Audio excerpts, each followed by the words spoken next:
अभी अभी इसरो की तरफ से इस वक्त की सबसे बड़ी अपडेट निकलकर सामने आ रहा कि आदित्य L1 अपने लक्ष्य के बेहद नजदीक पहुंचा, जिससे ऐसी जानकारी बाहर निकल कर आया है कि इसरो के वैज्ञानिकों ने चंद्रयान 3 की सफल लैंडिंग की तरह ही आदित्य L1 में फिर से खुशी की लहर देखने को मिल रहा है। आदित्य L1 को लेकर अब नई जानकारी सामने आई है, जिसको जानकर देश भर में खुशी का माहौल है। दोस्तों, अब भारतीय अंतरिक्ष अनुसंधान संगठन इसरो के इस बेहद महत्वाकांक्षी मिशन आदित्य L1 से संबंधित नया अपडेट सामने आया है। इसे लेकर खुद इसरो अध्यक्ष ने जानकारी साझा की है। दोस्तों, जिससे करोड़ों भारतीय जिसके लिए बेसब्री से इंतजार कर रहे थे, उनके चेहरे पर अब खुशहाली देखने को मिल रहे हैं और इस कारनामे को करने के बाद इसरो के वैज्ञानिक अपने आप पर गर्व महसूस कर रहे हैं।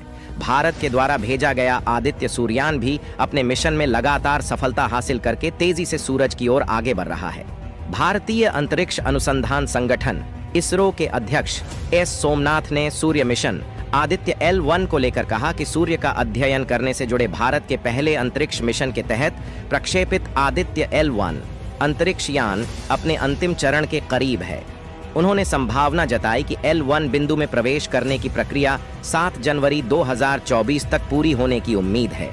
इस संबंध में इसरो प्रमुख एस सोमनाथ ने बताया कि पहले ध्वनि रॉकेट प्रक्षेपण के 60वें वर्ष के उपलक्ष्य में विक्रम साराभाई अंतरिक्ष केंद्र में आयोजित एक कार्यक्रम के मौके पर PTI भाषा से कहा, आदित्य रास्ते में है। मुझे लगता है कि यह अपने अंतिम चरण में लगभग पहुंच गया है। उन्होंने कहा कि अंतरिक्ष यान के L1 बिंदु में प्रवेश की अंतिम तैयारियां लगातार आगे बढ़ रही हैं। सोमनाथ ने कहा, L1 बिंदु में प्रवेश करने की अंतिम प्रक्रिया संभवतः 7 जनवरी 2024 तक पूरी हो जाएगी। आदित्य L1 का 2 सितंबर को श्रीहरिकोटा स्थित सतीश धवन अंतरिक्ष केंद्र SDSC से सफलतापूर्वक प्रक्षेपण किया गया था। इसरो के अनुसार आदित्य L1 सूर्य का अध्ययन करने वाली पहली अंतरिक्ष आधारित वेधशाला है। अंतरिक्ष यान 125 दिन में पृथ्वी से लगभग 15 लाख किलोमीटर की यात्रा करने के बाद लैग्रेंजियन बिंदु L1 के आसपास एक प्रभामंडल कक्षा में स्थापित होगा। L1 बिंदु को सूर्य के सबसे निकट माना जाता है। आदित्य L1 सूर्य के रहस्य जानने के लिए विभिन्न प्रकार के वैज्ञानिक अध्ययन करने के साथ ही विश्लेषण के वास्ते इसकी तस्वीरें भी धरती पर भेजेगा। दोस्तों, बता दें कि इसरो ने चंद्रयान की सफलता के बाद देश का पहला सूर्य मिशन आदित्य L1 लॉन्च किया था। इस मिशन का मकसद करीब से सूर्य का निरीक्षण, इसके वातावरण और चुंबकीय क्षेत्र के बारे में स्टडी करना है। इसकी अहमियत इस बात से भी लगाया जा सकता है कि सोलर सिस्टम पर पड़ने वाले प्रभाव उपग्रह की कक्षा और उसके जीवन को बाधित कर सकते हैं। अंतरिक्ष के वातावरण को समझने के लिए यह मिशन खास है। भारत पहली बार सूरज पर रिसर्च करने जा रहा है, लेकिन अब तक सूर्य पर कुल 22 मिशन भेजे जा चुके हैं।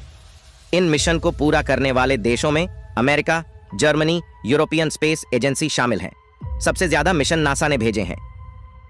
आदित्य L1 का उद्देश्य ऊपरी सौर वायुमंडल की गतिशीलता का अध्ययन करना, सूर्य के चारों ओर प्लाज्मा वातावरण का निरीक्षण करना, कोरोना पर विभिन्न क्षेत्रों के तापमान, वेग और घनत्व को मापना, सौर गतिविधियों के अनुक्रम की पहचान करना, अंतरिक्ष मौसम के लिए चालकों का अध्ययन करना है। लेकिन साथियों, आपको पता है, आदित्य L1 तेजी से आगे बढ़ते हुए अपने करीब लक्ष्य के नजदीक पहुंच रहा है और न अमेरिका और न जापान को हुआ यकीन। इसरो ने आदित्य L1 को ऐसे दोहराया कि देखता रह गया चीन और पाकिस्तान। पूरे 26 मिनट तक टिकी रही वैज्ञानिकों की सांसें, लेकिन फिर आदित्य L1 सूर्ययान की दहाड़ सुन उठे। इसरो की टीम, दोस्तों, आज से करीब कुछ दिन पहले रात के करीब 2 बजे, जब पूरे देश के लोग गहरी नींद में सो रहे थे, तभी इसरो की बेंगलुरु ऑफिस में डर और चिंता का माहौल छाया हुआ था, क्योंकि वैज्ञानिक आदित्य सूर्ययान का पता लगाए जा रहे थे और आदित्य L1 को सबसे कठिन कमान देने वाले थे। सूरज के तेज तापमान से खुद को कैसे बचाएगा? आदित्य L1 क्या सूर्य के रहस्य का अध्ययन करना काफी चुनौतीपूर्ण है। दोस्तों, ऐसा ही जबरदस्त जानकारी जानने से पहले अगर आप एक सच्चे देशभक्त हैं तो इस वीडियो को एक लाइक जरूर कर दीजिए और कमेंट बॉक्स में इसरो की मेहनत और कामयाबी के लिए जय हिंद, जय इसरो जरूर लिखें। और साथ ही अगर अभी तक आपने मेरे चैनल को सब्सक्राइब नहीं किया है तो सब्सक्राइब जरूर से कर दें। तो चलिए दोस्तों, हम अपने टॉपिक पर आते हैं। सूर्य के रहस्य का अध्ययन करना काफी चुनौतीपूर्ण है, क्योंकि इसके सतह का तापमान 9,941 डिग्री फ़ारेनहाइट है।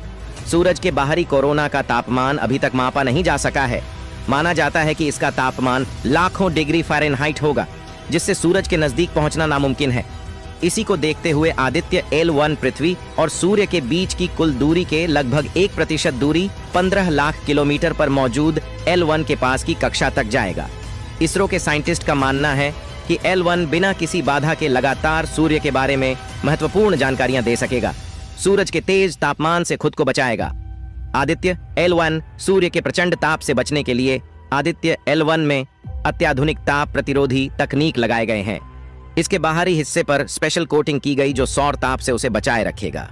इसके अलावा L1 में मजबूत हीट शील्ड और अन्य उपकरण भी लगाए गए हैं। इसी को देखते हुए आदित्य L1 पृथ्वी और सूर्य के बीच की कुल दूरी के लगभग 1% दूरी 15 लाख किलोमीटर पर मौजूद L1 के पास की कक्षा में स्थापित किया जाएगा।